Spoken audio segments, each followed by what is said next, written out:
اگر آپ قرآن مجید کا مطالعہ کریں تو آپ کو بنیادی طور سے اللہ کے کلام میں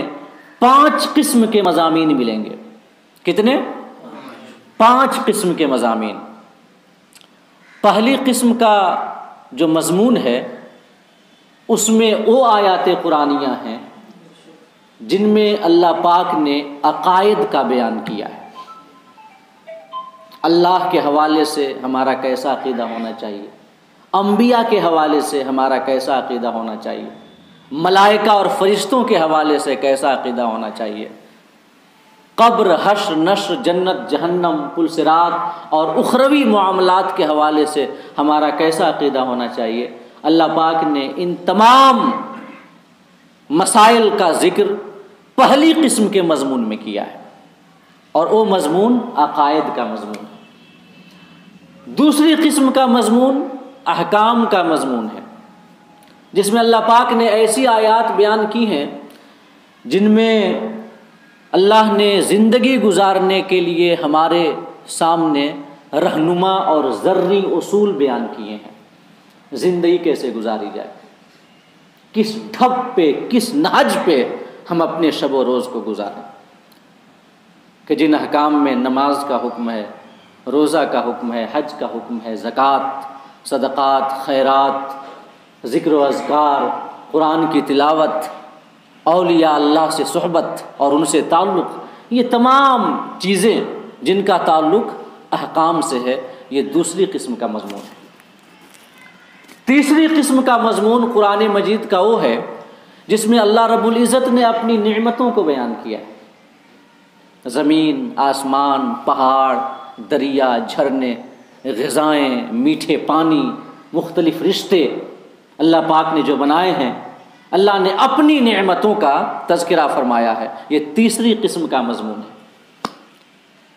چوتھی قسم کا مضمون وہ ہے جس میں اللہ نے مثالیں بیان کی ہیں، مومن کی مثال، متقی کی مثال، اسلام جو دین حق ہے اس کی مثال، ادیان باطلہ اور مذاہب فاسدہ کی مثال، عاصی کی مثال، نافرمان کی مثال، گنہگار کی مثال، یہ چوتھی قسم کا مضمون ہے قرآن مجید میں۔ اور پانچویں قسم کا مضمون وہ ہے جس میں اللہ رب العزت نے واقعات و حکایات بیان کیے ہیں، پچھلی امتوں کے واقعات، پچھلی امتوں میں سے نیکوکار اور صالحین کے واقعات، ان پر ہونے والے اللہ کے انعامات کا بیان، پچھلی امتوں میں جو فساق و فجار گزرے، دین سے اعراض کرنے والے گزرے، اور ان کا جو وبال ہوا ان کا اللہ پاک نے بڑا تفصیلی بیان کیا۔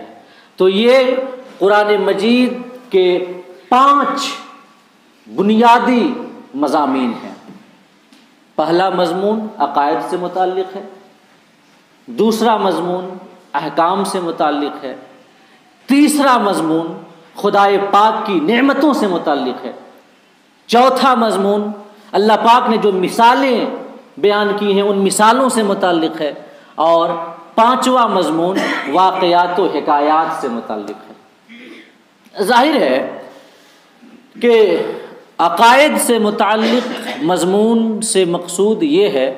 کہ ہمارا عقیدہ درست ہو جائے، ہمارا باطن درست ہو جائے،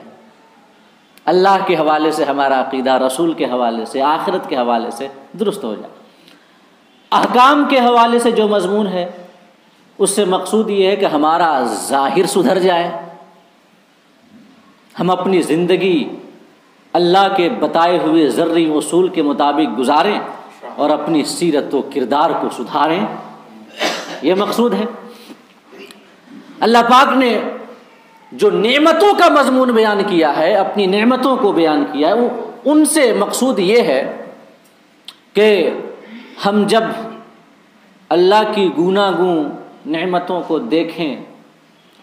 اور یہ پائیں کہ یہ حد شمار سے باہر ہیں، تو ہمارے بدن کا روم روم خدا کے شکر میں ڈھل جائے اور پیشانی اس کی بارگاہ میں جھکنے کے لیے مچل جائے۔ یہی تو مقصود ہے۔ اور اللہ پاک نے جو واقعات و حکایات بیان کیے ہیں جو 5ویں قسم کا مضمون ہے، لیکن اس سے پہلے ایک مضمون ہے مثالوں کا، جس میں اللہ پاک نے مثالیں دی ہیں. ان سے مقصود یہ ہے کہ ہم غور کریں، سمجھیں اور غور کر کے بہتر کو اپنائیں اور خراب کو چھوڑ دیں،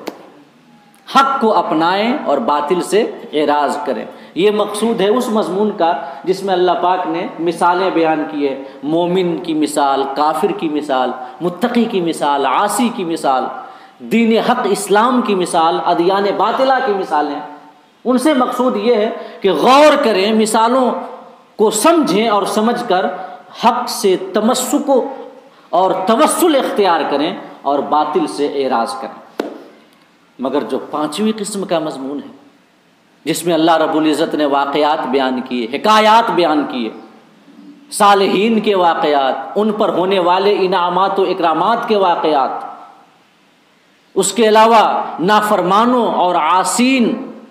اللہ کے دین سے اعراض کرنے والوں کے واقعات اور ان کا جو وبال ہوا، ان پر سخت عذاب نازل ہوا،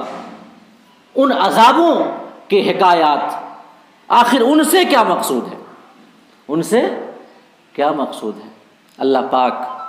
سورہ یوسف میں حضرت یوسف اور ان کے بھائیوں کا تفصیلی تذکرہ کرنے کے بعد اور ان کا تفصیلی واقعہ اور قصہ بیان کرنے کے بعد، یہ وہ قصہ ہے جس کو قرآن نے احسن القصص کہا ہے کہ سب سے بہترین قصہ، احسن القصص. اس قصے کو حضرت یوسف ان کے کنویں میں ڈالے جانے، پھر ان کے مصر کے بازار میں فروخت ہونے، اس کے بعد شاہ مصر کے منصب تک پہنچنے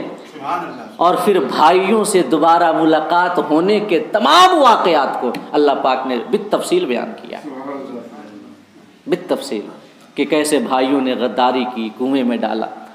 کیسے آ کے مصر میں فروخت ہوئے، کیسے بکے اور کیسے بکنے کے بعد شاہ مصر کے تخت تک پہنچے. اس میں بھی ایک اشارہ ہے اور اس سے جو سیکھ ملتی ہے، نصیحت، وہ یہ کہ بغیر بکے کوئی مقام و منصب حاصل نہیں ہوتا ہے کہ نہیں؟ جب تک بکے نہ تھے کوئی پوچھتا نہ تھا، تو نے خرید کر ہمیں انمول کر دیا. اور یہاں پر ہمیں بیدم کا ایک شعر یاد آتا ہے کہ ساری دنیا کی نگاہوں سے گرا ہے بیدم، ساری دنیا کی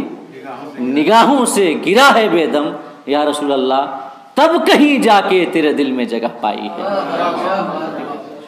تو حضرت یوسف کا تفصیلی واقعہ بیان کرنے کے بعد جو احسن القصص ہے، سب سے بہترین واقعہ،